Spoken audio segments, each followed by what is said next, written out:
Welcome to competitive cracker. എൻ്റെ പേര് ഷൈജു.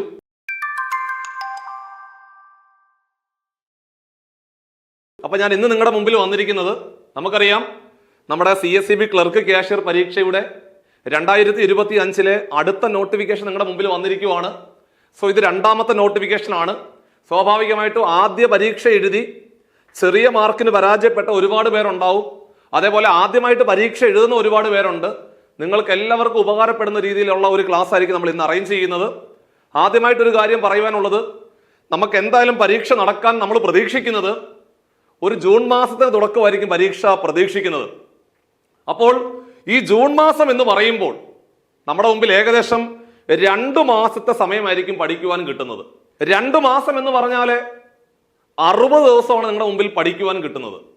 അപ്പൊ ഈ 60 ദിവസം കൊണ്ട് ഏറ്റവും പ്രധാനപ്പെട്ട ഭാഗങ്ങളെല്ലാം ഈ ലിമിറ്റഡ് സമയത്തിനുള്ളിൽ നോക്കി തീർക്കുക എന്ന് പറഞ്ഞു കഴിഞ്ഞാല് വലിയൊരു ദൗത്യമാണ്.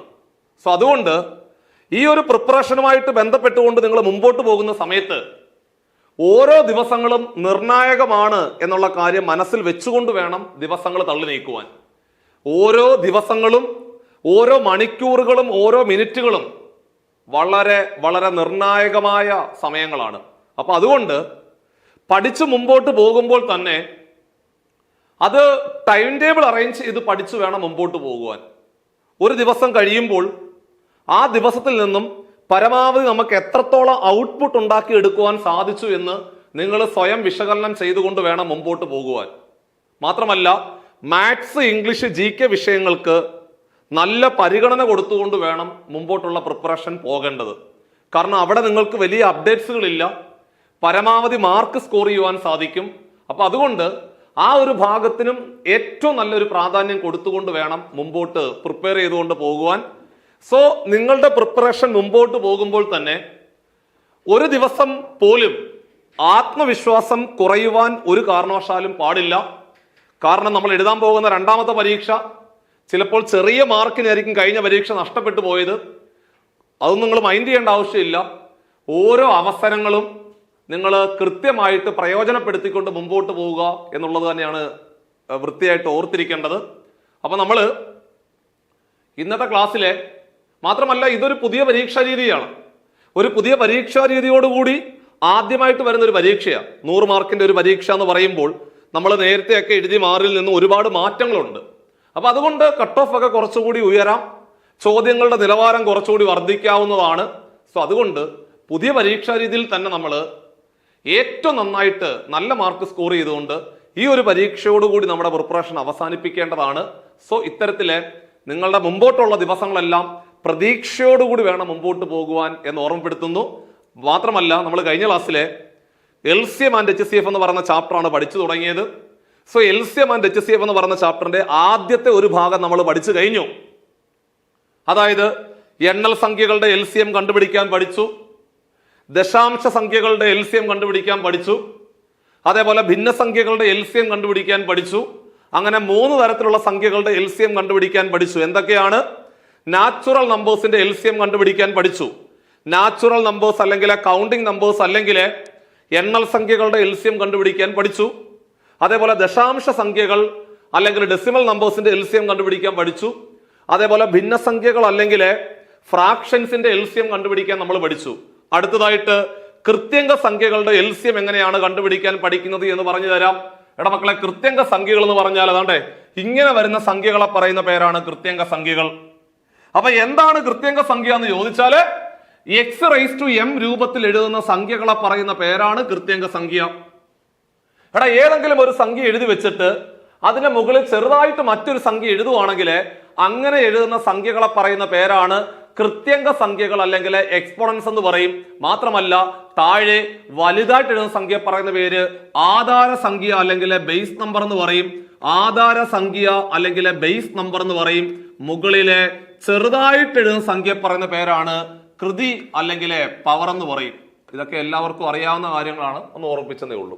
സോ നിങ്ങളുടെ മുമ്പിലെ ഇതാട്ടെ, എടാ ഇതൊരു സംഖ്യയാണേ, കണ്ടോ? ഇത് മറ്റൊരു നമ്പറാണ്, ഇത് വേറെ ഒരു സംഖ്യ. ഈ സംഖ്യകളുടെ LCM കണ്ടുപിടിക്കാനാണ് ചോദ്യകർത്താവ് ചോദിച്ചത്. എത്ര സംഖ്യകളുണ്ട്? മൊത്തം 3 സംഖ്യകളാണുള്ളത്. ആ മൂന്ന് സംഖ്യകളുടെ LCM കണ്ടുപിടിക്കാനാണ് ചോദിച്ചത്. ഒന്നാമത്തെ സ്റ്റെപ്പ് എന്ന് പറഞ്ഞാൽ സ്റ്റെപ്പ് 1. LCM കണ്ടുപിടിക്കാൻ ചോദിച്ചാൽ ഒന്നാമത്തെ സ്റ്റെപ്പ് എഴുതിയെടുത്തു. സ്റ്റെപ്പ് 1 എന്ന് പറഞ്ഞാല് റൈറ്റ് ഓൾ ബേസ് നമ്പേഴ്സ്. ഇതാണ് ഒന്നാമത്തെ സ്റ്റെപ്പ്. എല്ലാ ബേസ് നമ്പറും എഴുതുക. എല്ലാ ബേസ് നമ്പർ നിങ്ങൾ എഴുതണം. അതായത് കോമൺ ആയിട്ട് വരുന്നതല്ല, എവിടെയെങ്കിലും വന്നാൽ മതി, പക്ഷേ എല്ലാം എഴുതണം. സോ 2 ഇവിടെ ഉണ്ട്, അവിടെ ഇല്ലേലും കുഴപ്പമില്ല, അങ്ങനെ നിർബന്ധമൊന്നുമില്ല. എവിടെങ്കിലും വന്നാൽ മതി, അവന്മാരെ എല്ലാം എടുക്കാം. അപ്പൊ 2 ഉണ്ട്, 3 ഉണ്ട്, 5 ഉണ്ട്, 7 ഉണ്ട്. ഇനി ഒരു 11 അങ്ങ് അറ്റം മാത്രം ഉണ്ടായിരുന്നെങ്കിലോ അതിനെ എടുക്കണം. അപ്പൊ എവിടെങ്കിലും വന്നാൽ മതി. അപ്പോൾ 2 ഉണ്ട്, 3 ഉണ്ട്, 5 ഉണ്ട്, അതേപോലെ 7 ഉണ്ട്. ഇതായിരുന്നു ഒന്നാമത്തെ സ്റ്റെപ്പ്. അപ്പൊ എല്ലാവർക്കും ഒന്നാം സ്റ്റെപ്പ് മനസ്സിലായല്ലോ. ഒന്നാമത്തെ സ്റ്റെപ്പ് എന്താണ്? എല്ലാ ബേസ് നമ്പറും എഴുതണം. എല്ലാ ബേസ് നമ്പർ നിങ്ങൾ നിരത്തി എഴുതുക എന്നുള്ളതാണ് ഒന്നാമത്തെ സ്റ്റെപ്പ്. സോ അത് കഴിഞ്ഞു.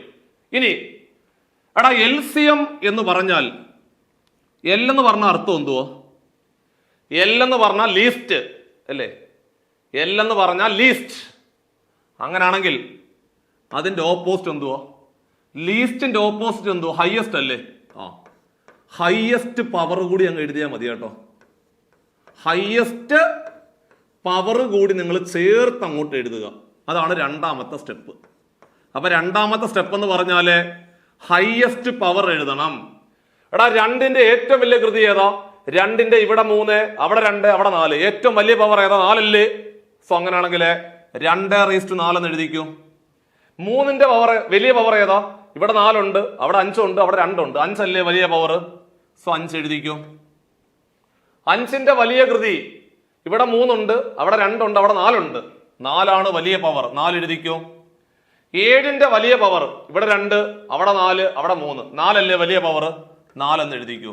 അപ്പൊ ഉത്തരം 2/4 ഇൻറ്റു 3/5 ഇൻറ്റു 5/4 ഇൻറ്റു 7/4 എന്നുള്ളതായിരുന്നു അവിടുത്തെ ശരിയായിട്ടുള്ള ഉത്തരം. ഇത്ര ഉള്ളു പരിപാടി കഴിഞ്ഞു.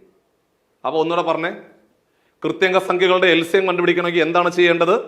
എല്ലാ ബേസ് നമ്പറും നിരത്തി എഴുതുക.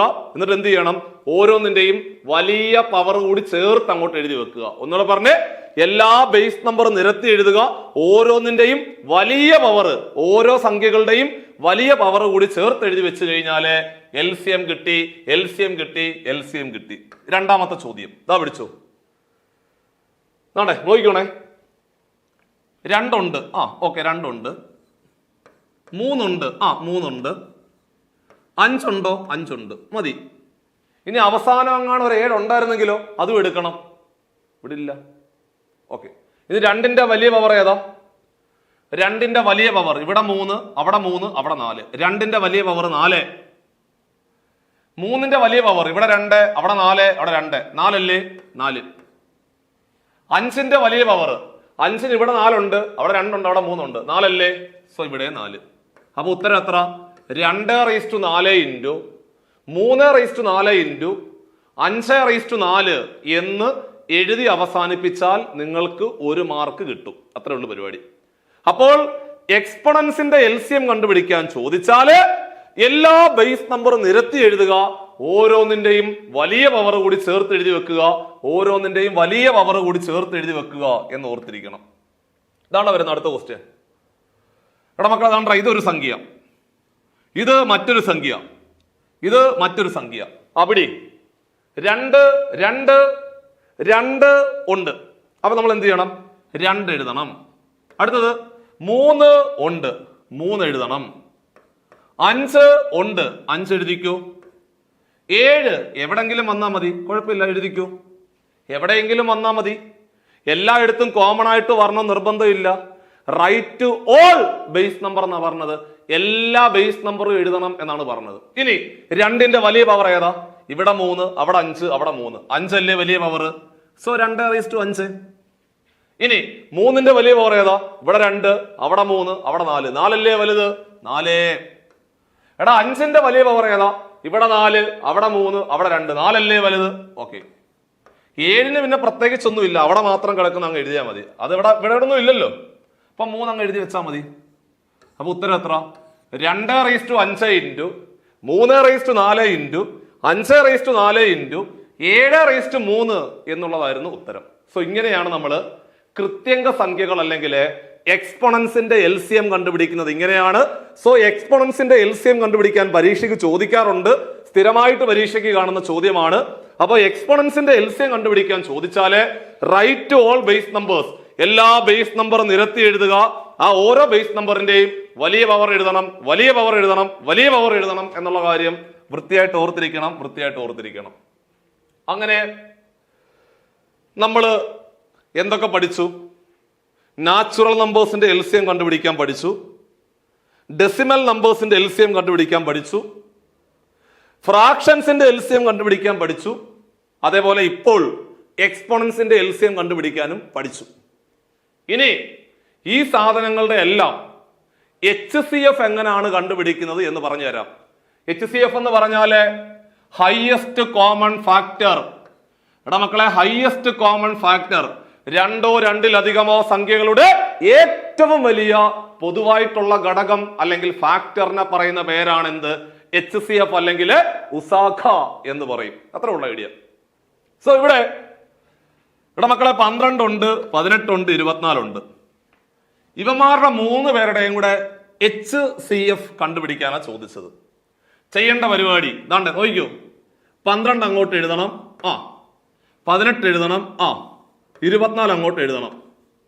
എന്നിട്ട് HCF എന്ന് പറഞ്ഞ അർത്ഥം എല്ലാവരെയും പൂർണ്ണമായിട്ട് ഹരിക്കാൻ പറ്റണം. LCM ആകുമ്പോൾ 2 എണ്ണത്തിന് ഹരിക്കാൻ പറ്റിയാൽ മതി, ഒരെണ്ണത്തിനെ താത്തിറക്കാം. പക്ഷെ HCF-നകത്ത് പറ്റത്തില്ല.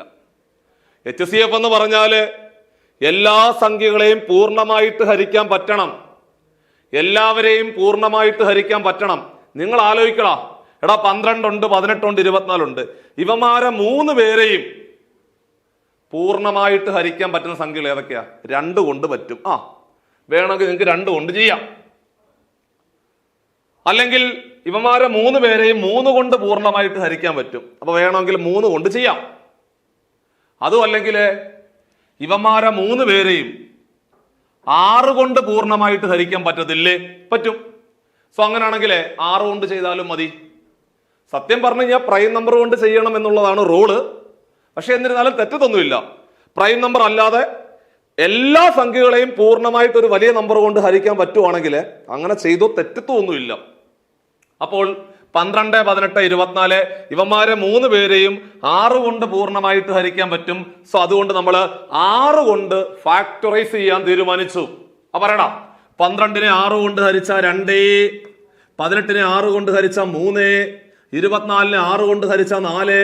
ഇനി ഒരു ഫാക്ടറൈസേഷൻ പോസിബിൾ അല്ല. കാരണം 2, 3, 4 ഇവന്മാരെ എല്ലാവരെയും പൂർണ്ണമായിട്ട് ഹരിക്കാൻ പറ്റണം. താത്തിറക്കാൻ പറ്റത്തില്ല.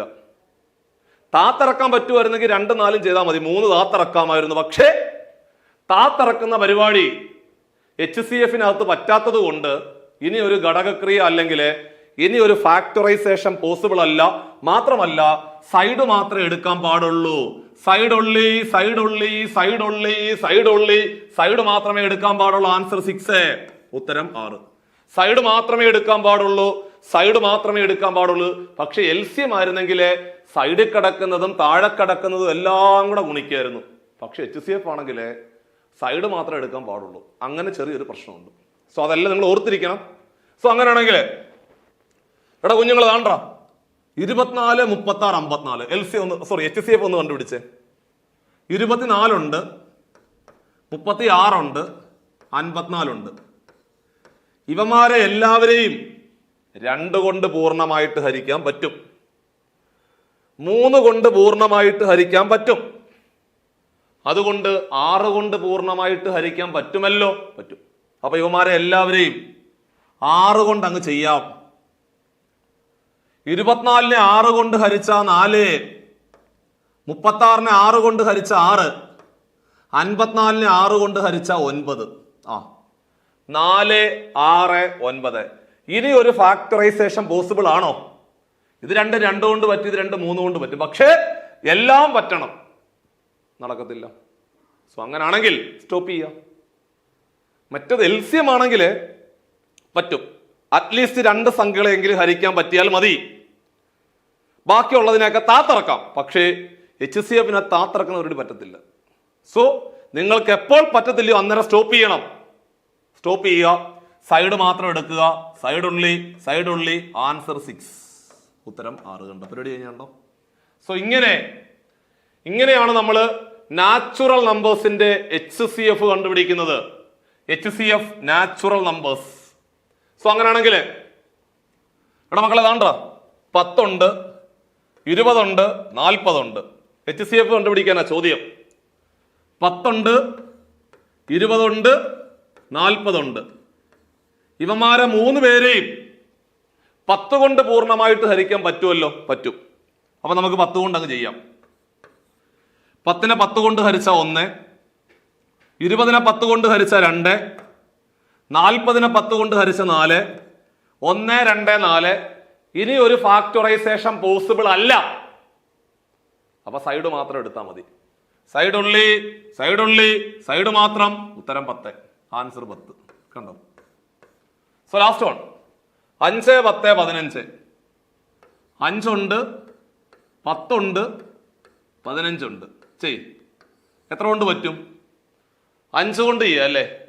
എല്ലാവരെയും 5 കൊണ്ട് പൂർണ്ണമായിട്ട് ഹരിക്കാൻ പറ്റും. സോ അതുകൊണ്ട് 5 കൊണ്ട് ഫാക്ടറൈസ് ചെയ്യാം.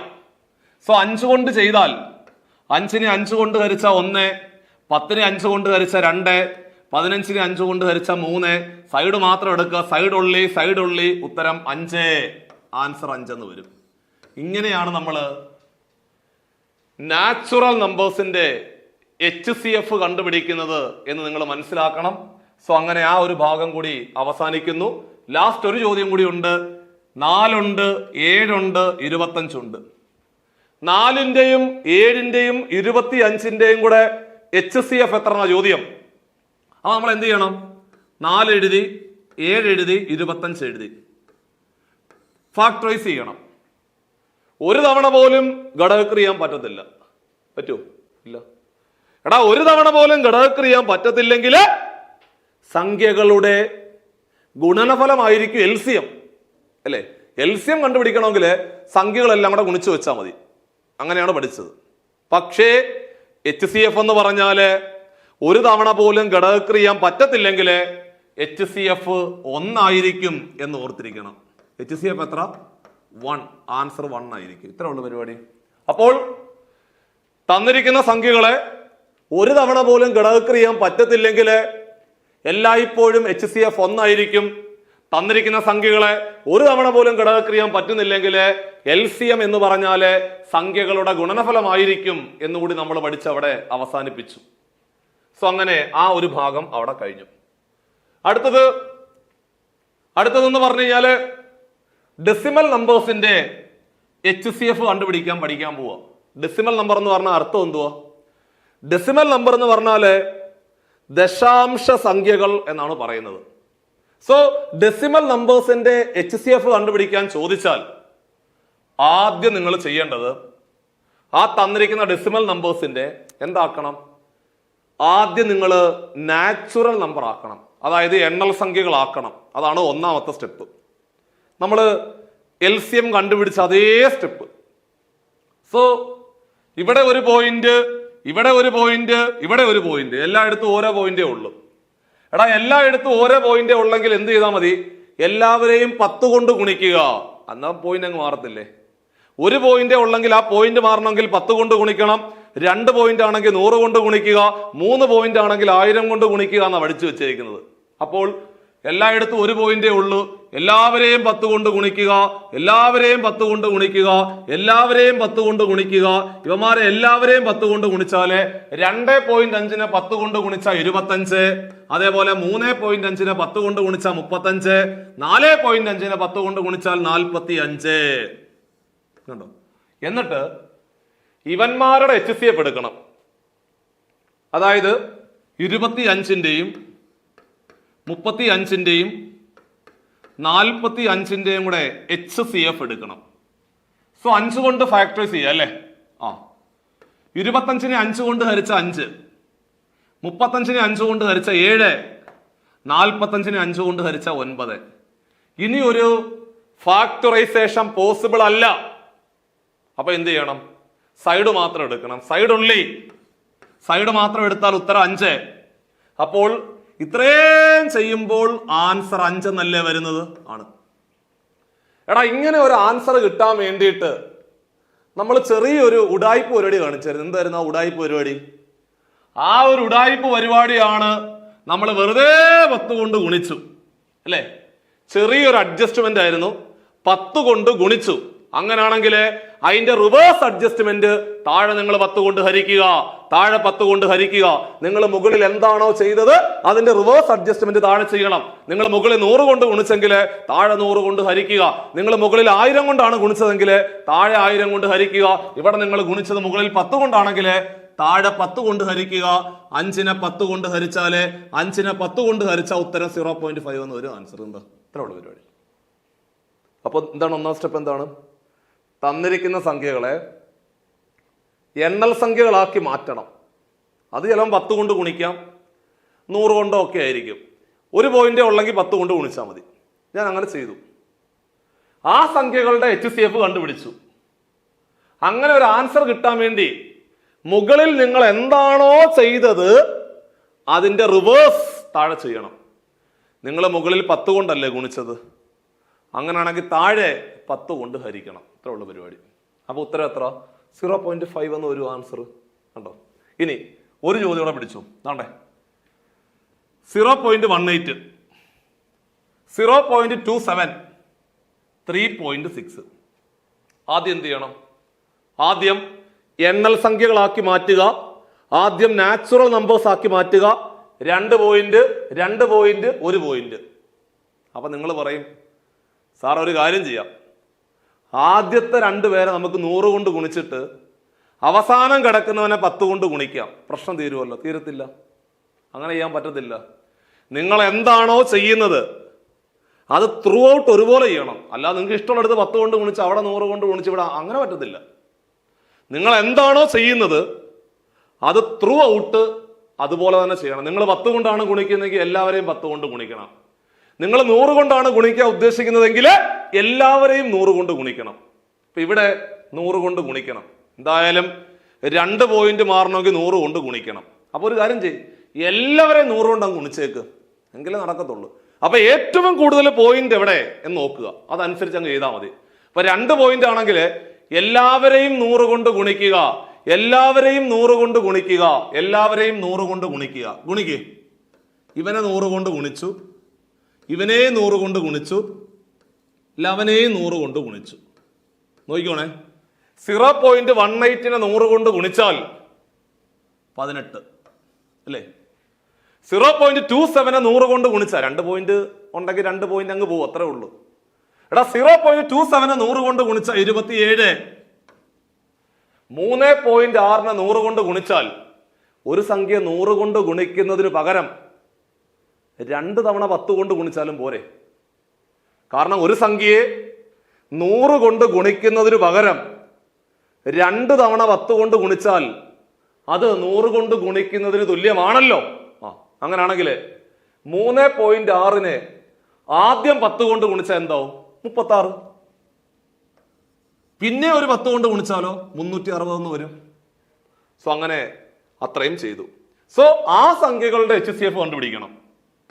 18, 27, 360. ഇവന്മാരെ 3 പേരെയും 9 കൊണ്ട് പൂർണ്ണമായിട്ട് ഹരിക്കാൻ പറ്റത്തില്ലേ? പറ്റും. 18നെ 9 കൊണ്ട് ഹരിച്ച 2, 27നെ 9 കൊണ്ട് ഹരിച്ച 3, 36നെ 9 കൊണ്ട് ഹരിച്ച 4. 0 മറന്നു പോലെ 40 വരും. ഇനി പറ്റുമോ? 2, 3, 40. ഇനി പറ്റത്തില്ല. കാരണം എല്ലാവരെയും ഹരിക്കണം, അതാണല്ലോ HCF. ഇനി പറ്റത്തില്ല. സൈഡ് മാത്രം എടുക്ക്. സൈഡ് മാത്രം എടുത്താൽ ഉത്തരം 9. അപ്പോൾ ഇവന്മാരുടെ ആൻസർ 9 ആണെന്ന് മനസ്സിലായി. ഇങ്ങനെ 9 എന്ന് ആൻസർ കിട്ടുവാൻ വേണ്ടിയിട്ട് നമ്മൾ ചെയ്ത ഒരു അഡ്ജസ്റ്റ്മെന്റ് പരിപാടിയാണ് എന്ത്? 100 കൊണ്ട് ഗുണിച്ചു എന്ന് പറയുന്നത്. സോ അങ്ങനാണെങ്കിൽ അതിന്റെ റിവേഴ്സ് അഡ്ജസ്റ്റ്മെന്റ് താഴെ ചെയ്യണം. അതായത് 9നെ 100 കൊണ്ട് ഹരിച്ചാൽ മതി. 9നെ 100 കൊണ്ട് ഹരിക്കുക. എടാ മക്കളെ, ഒരു സംഖ്യ 100 കൊണ്ട് ഹരിക്കാൻ 2 സ്ഥാനം ഇടത്തോട്ട് മാറ്റി കുത്തിയാൽ പോരെ? അപ്പൊ ഉത്തരം എത്ര വരും? 0.09 എന്ന് വരും ആൻസർ. ഇത്ര കൊണ്ട് പരിപാടി. അപ്പൊ നമ്മൾ ഇന്നെന്തൊക്കെയാ പഠിച്ചത്? ഇന്നത്തെ ക്ലാസ് നമ്മൾ പഠിച്ചത്, ആദ്യമായിട്ട് നമ്മൾ നോക്കിയത് കൃത്യംഗ സംഖ്യകൾ അല്ലെങ്കിൽ എക്സ്പോണൻസിന്റെ LCM കണ്ടുപിടിക്കാൻ പഠിച്ചു. അതിനുശേഷം നമ്മൾ നാച്ചുറൽ നമ്പേഴ്സിന്റെ HCF കണ്ടുപിടിക്കാൻ പഠിച്ചു. അതേപോലെ തന്നെ ഡെസിമൽ നമ്പേഴ്സിന്റെ HCF കണ്ടുപിടിക്കാനും പഠിച്ചു. അപ്പോൾ നമ്മൾ LCM ആൻഡ് HCF എന്ന് പറയുന്ന ചാപ്റ്റർ തുടങ്ങി. ആദ്യമേ നമ്മളൊരു ക്ലാസ് എടുത്തു. എന്താണ് LCM HCF എന്താണെന്നൊക്കെ പറഞ്ഞ് കുറച്ച് കാര്യങ്ങളൊക്കെ പറഞ്ഞു തന്നു. ഇന്ന് അതിന്റെ രണ്ടാമത്തെ ക്ലാസ്സിലെ ഏറ്റവും പ്രധാനപ്പെട്ട കുറെ അധികം ചോദ്യങ്ങൾ കൂടി ക്ലാസ്സിൽ പരിചയപ്പെടുത്തി. അങ്ങനെ ബേസ്മെന്റ് കുറച്ചുകൂടെ സ്ട്രോങ് ആക്കി. ഇനി ഒരു പാർട്ട് കൂടി ഇതിന്റെ ബാക്കിയായിട്ട് വരുന്നുണ്ട്. അപ്പോൾ നമ്മുടെ LCM ആൻഡ് HCF എന്ന് പറയുന്ന ചാപ്റ്ററിന്റെ ബേസ്മെന്റ് ലെവലിലുള്ള എല്ലാ ചോദ്യങ്ങളും നിങ്ങൾക്ക് കിട്ടും. സോ വളരെ ഭംഗിയായിട്ട് ഇങ്ങനെയാണ് നിങ്ങൾ ഓരോ ടോപ്പിക്കുകൾ പഠിച്ച് മുമ്പോട്ട് പോകേണ്ടത്. സോ ഇനി പരീക്ഷയ്ക്ക് ഏകദേശം നിങ്ങളുടെ മുമ്പിൽ ഒരു 2 മാസത്തെ സമയം മാത്രമാണ് കയ്യിലുള്ളത്. 2025 നടക്കുന്ന ഈ രണ്ടാമത്തെ CSEB ക്ലർക്ക് ക്യാഷ്യർ പരീക്ഷ തീർച്ചയായിട്ടും നേടിയെടുക്കേണ്ടത് അനിവാര്യതയാണ്. അപ്പൊ അതുകൊണ്ട് നിങ്ങളുടെ മുമ്പോട്ടുള്ള പ്രിപ്പറേഷന്റെ ഓരോ ദിവസങ്ങളും വളരെ പ്രൊഡക്റ്റീവായിട്ടുള്ള ഔട്ട്പുട്ട് ഉണ്ടാക്കി എടുക്കുക എന്നുള്ള വലിയൊരു മിഷനാണ്. സോ അതുകൊണ്ട് സിലബസിനോട് നീതി പുലർത്തുന്ന രീതിയിലെ ടൈം ടേബിൾ അറേഞ്ച് ചെയ്തുകൊണ്ട് അടുത്ത 60 ദിവസം സ്മാർട്ടായിട്ട് വർക്ക് ചെയ്ത് പോവുകയാണെന്നുണ്ടെങ്കിൽ ഈ പരീക്ഷ നമുക്ക് ക്രാക്ക് ചെയ്യുവാൻ സാധിക്കും. ഒരു തർക്കവും ഇല്ല. സോ അങ്ങനെയാണല്ലോ, എല്ലാവരും അങ്ങനെയാണ് പരീക്ഷ എഴുതി മാറിയിട്ടുള്ളത്. സോ ഇനി നിങ്ങൾക്ക് എങ്ങനെയാണ് പഠിക്കേണ്ടത്? സ്വാഭാവികമായിട്ട് ഒരുപാട് പേർക്ക് ആശയക്കുഴപ്പമാണ്. കാരണം പുതിയൊരു പരീക്ഷാ രീതിയിലെ ആദ്യമായിട്ട് നടത്തുന്ന ഒരു പരീക്ഷ ആയതുകൊണ്ട് സ്വാഭാവികമായിട്ടും എല്ലാവർക്കും എന്ത് പഠിക്കണം, എങ്ങനെ പഠിക്കണം, ഏതൊക്കെ ടോപ്പിക്കുകൾക്കാണ് വലിയ പ്രാധാന്യം കൊടുക്കേണ്ടത്, ഇനി നമ്മൾ ഏതെങ്കിലും ഭാഗങ്ങൾക്ക് അധിക പ്രാധാന്യം കൊടുക്കേണ്ടതായിട്ടുണ്ടോ, മാത്സ്, ഇംഗ്ലീഷ്, GK എങ്ങനെയാണ് പഠിക്കേണ്ടത്? കാരണം ഓരോ ചോദ്യങ്ങൾക്കും ഓരോ മാർക്കാണ്. ഒരു ചോദ്യം നമ്മുടെ കയ്യിൽ നഷ്ടപ്പെട്ടു പോയാൽ ഒരു മാർക്ക് നഷ്ടപ്പെട്ടു പോകും. സോ നിങ്ങളുടെ പ്രിപ്പറേഷൻ വളരെ ഭംഗിയായിട്ട് പോകുവാൻ വേണ്ടിയിട്ട് നമ്മൾ CCയിലെ പുതിയ CSEB ക്ലർക്ക് ക്യാഷ്യർ പരീക്ഷകൾക്ക് വേണ്ടിയിട്ടുള്ള പുതിയ ബാച്ചുകൾ നമ്മൾ സ്റ്റാർട്ട് ചെയ്തിട്ടുണ്ട്. ഓരോ ദിവസങ്ങളിൽ ലൈവ് ക്ലാസ്സുകളും അതേപോലെ റെക്കോർഡ് ക്ലാസ്സുകളും അതുപോലെ സ്ഥിരമായിട്ട് മോഡൽ എക്സാമുകളും വീക്കെൻഡ്സിലെ OMR എക്സാമുകളും ഒക്കെ ഉൾപ്പെടെയുള്ള ഒരു അടിപൊളി ഒരു ഓൺലൈൻ ബാച്ചുകളാണ് നമ്മൾ സ്റ്റാർട്ട് ചെയ്യുന്നത്. പരമാവധി റിസൾട്ട് ഉണ്ടാക്കിയെടുക്കുവാൻ നിങ്ങൾക്ക് ഈ ബാച്ചിലൂടെ സാധിക്കുന്നതാണ്. അപ്പോൾ ഈ ഒരു ബാച്ചിലേക്ക് അഡ്മിഷൻ എടുക്കുവാനെ നിങ്ങൾക്ക് ആ ബോർഡ് നമ്പറിൽ കോൺടാക്ട് ചെയ്യാവുന്നതാണ്. ഇതുപോലെ ഓരോ ടോപ്പിക്കിന്റെയും വളരെ ബേസിക് ആയിട്ടുള്ള കാര്യങ്ങൾ പറഞ്ഞ് ഏറ്റവും പ്രധാനപ്പെട്ട എല്ലാ കാര്യങ്ങളും 60 ദിവസം കൊണ്ട് നിങ്ങളുടെ സിലബസ് വളരെ ഭംഗിയായിട്ട് പൂർത്തീകരിക്കുവാൻ ഈ ഒരു ബാച്ചിലൂടെ സാധിക്കും. സോ ഓരോ അവസരങ്ങളും പിന്നീട് നമുക്ക് ഒരിക്കലും തിരിച്ചെത്തത്തില്ല. അപ്പൊ അതുകൊണ്ട് ഈ ഒരു സാധ്യത കൂടി നിങ്ങൾ പ്രയോജനപ്പെടുത്തിക്കൊണ്ട് മുമ്പോട്ട് പോകണം എന്നുള്ള റിക്വസ്റ്റ് ഇവിടെയുണ്ട്. സോ അപ്പൊ നിങ്ങൾക്ക് ഈ വീഡിയോ ഇഷ്ടപ്പെട്ടുവെങ്കിൽ പരമാവധി ഉദ്യോഗാർത്ഥികളിലേക്ക് നിങ്ങളുടെ ഫ്രണ്ട്സിലേക്ക് ഷെയർ എത്തിക്കുക. ചാനൽ ആദ്യമായിട്ടാണ് കാണുന്നതെങ്കിൽ സബ്സ്ക്രൈബ് ചെയ്യുക. അപ്പൊ നമുക്ക് ഇതിന്റെ ബാക്കി ഭാഗവുമായിട്ട് അടുത്ത ക്ലാസ് വീണ്ടും കാണാം. ബൈ.